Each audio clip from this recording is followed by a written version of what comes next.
Okay, this is part one of Jose Herrero's new masterpiece, or soon to be a masterpiece, right, Jose? Yes.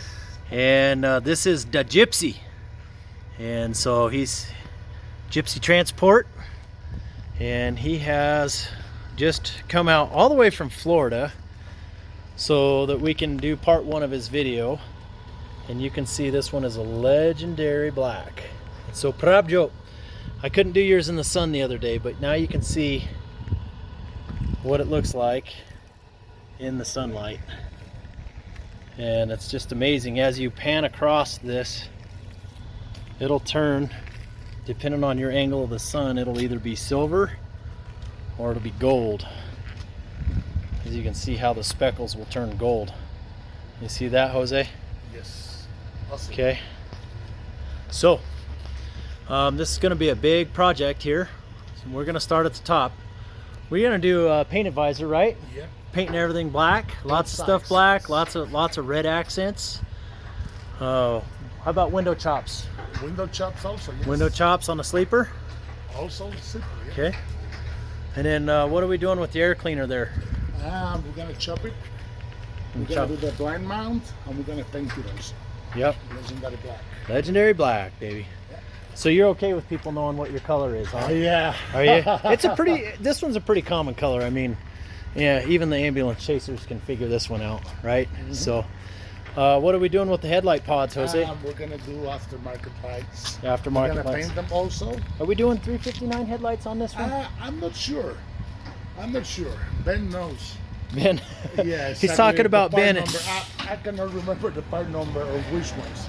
He's talking about Ben at Chrome Country down in Nashville. Yeah. Now, you guys aren't allowed to call Ben because, you know, he belongs to us here in Colorado, Ben. You know who you are. So, somebody's doing a leak down test. I'm going to pause it. And the recess plate. So we went with a cheap bumper, right? So Jose has this bumper for sale. So if you're in the Colorado area and you need a nice 18-inch bumper, he has an aftermarket bumper. And I'll flash his number up here. We also have some toolbox accessories and some other little stuff that's going to come off of this truck that he might want to part with, but we got to get it done. The grill, for example. He did an aftermarket grill. He's got one on order. So that's going to come out if you guys need a 389 grill. And we're going to add grill bars. Are we taking the grill bars off? I can't remember. His parts list was rather extensive for this truck. I think we're going to take them out, yeah. So, yeah, see why we have to start so, like, we have to move as fast as the weather allows us to here in Colorado. It's a little bit nuts. So, all right. So we're going to go with some American racing rims, some left lane rims, right? We're going to do red accents inside there. Yes, sir. So that's why you see the ugly wheels. If the wheel shop does not want these are 22.5s. If they do not want these, then he might be selling the rims too. We're just gonna have to wait and see. Typically when I swap the wheels out, what'll happen is they'll take those in on trade for the labor to swap everything out for us. So, okay, we did a 110 on this side with a big def tank, right? It's kind of cool. We did the red frame. Batteries are here. We're gonna have filler panels. Are we painting all the filler panels and drop panels? Yes, we did the shine down lights, correct? Yes. Okay. So we're gonna do the 6-inch or 3-inch drop panels? 6-inch. The 6-inch drop panels. So then we're gonna be doing some deck plating down through here. Some fenders. We doing half or full fenders? Half. Doing half fenders. Because you pull, what type of trailer you pull? I'm not sure about that. You're going to figure it out as you go, right?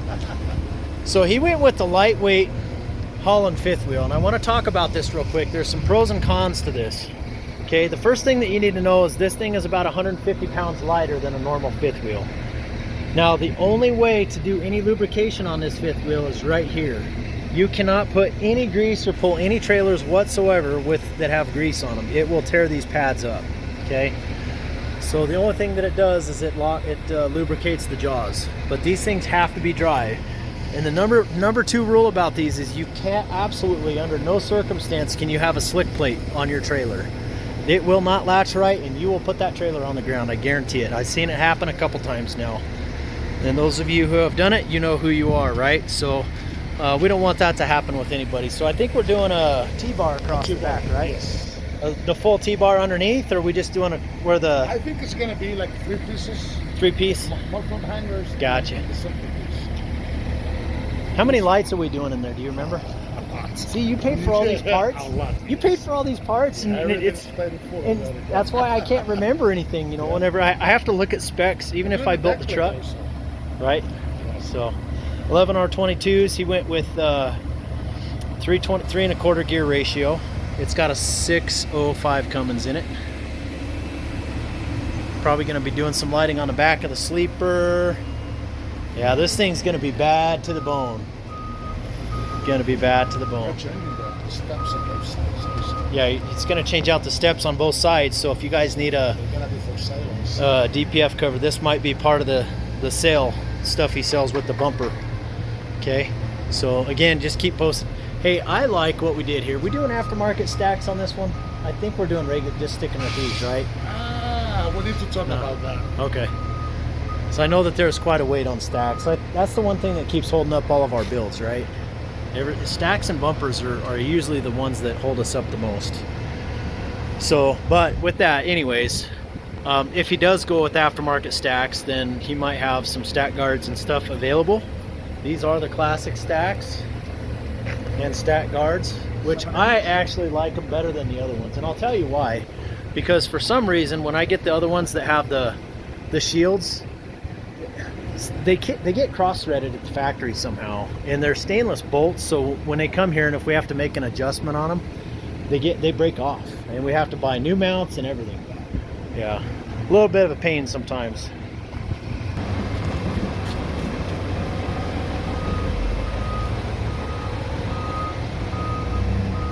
Now you ordered, it's a 565. 565, yeah. 250? 2050, yep. I made an error. Alright, so we did a black and tan interior on this one. It came off the scale at the factory at 18,356, so it is a little bit lighter. And then of course we did the Sears seats. He might do some flooring, right? Yes. And it all depends on how we can stay in budget. We did the 8 and 12 setup on the dash.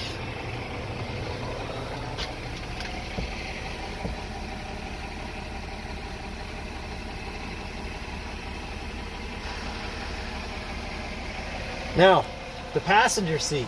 Oh. Tell me about your passenger. You got to hop up here because everybody's got to see this. We're going to do like a special build on the seat.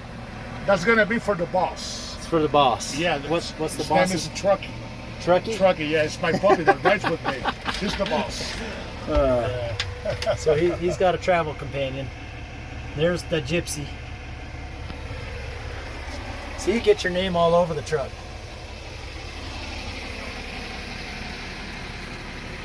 Now we have a bunch of stuff stacked in the sleeper because we haven't done any PDI or anything on there yet. I don't want to step on the carpet with my boots, but he's got all the fixings back there that you can see.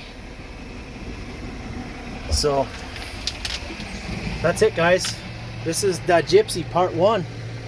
Jose, we're excited to get this thing going for you, and I can't wait to see what the finished product looks like, right? Same here. Yes. Bob Caldwell, you know, special thanks to him. He's working some mojo on your American Racing rims, and they're gonna be doing some upgrades on the left lane wheel, and some other really cool stuff's coming out. So anyways, hey everybody, talk soon, stay safe. I'll do a little quick TikTok video too. I'm not very good at ticking and talking, but we'll see if we can't get on there too. Okay, talk to y'all soon. Stay safe, everybody.